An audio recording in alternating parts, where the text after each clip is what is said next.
Well, thank you very much. First of all, I want to thank Andrew, Richard, and everybody who's put this on. This is absolutely amazing, and I think it's going to be quite appropriate what I have to say about New Zealand.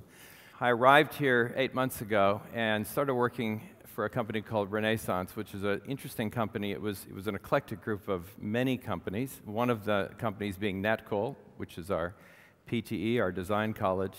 We also had a distribution business for Apple, Adobe, and 52 other ICT brands. We have a development house. We're the biggest manufacturer of Intel-based PCs here. An eclectic group of a whole bunch of things. But really, if you simplistically try to define what we do, we're in the business of enabling creativity. That we need to be adaptively innovative. So when you look at what Darwin had said, it wasn't always the most intelligent, and it wasn't the most agile that survived, it was the most adaptable. So an outsider's perspective of New Zealand. I love to show the upside-down map. I don't know if you guys can see it up there.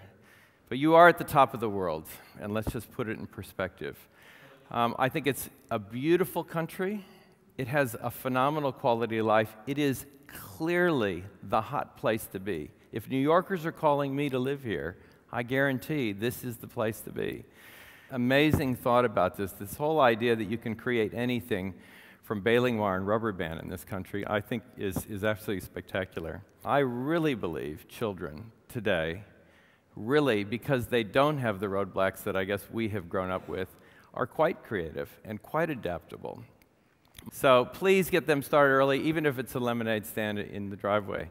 The post-industrial era changes everything. And I mean that sincerely. This country is well poised. There's relatively low barriers to entry to creativity.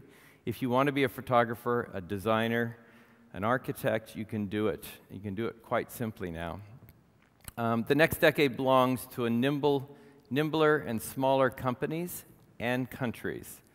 True differentiator of New Zealand going forward, and don't get me wrong, a beautiful, sustainable agrarian economy is great. And New Zealand does it well. But creativity and its ability to embrace creativity is a huge step shift for this country. So if I were to wish for one thing, I really wish that in this decade, the world will find New Zealand in a good way. We believe we're quite a unique company globally, and you'll see the vestiges of some of the new branding that we're working on. But it's eminently an exportable concept, and I'd love to see YOOBEE all over the world and remain a New Zealand-based publicly listed company.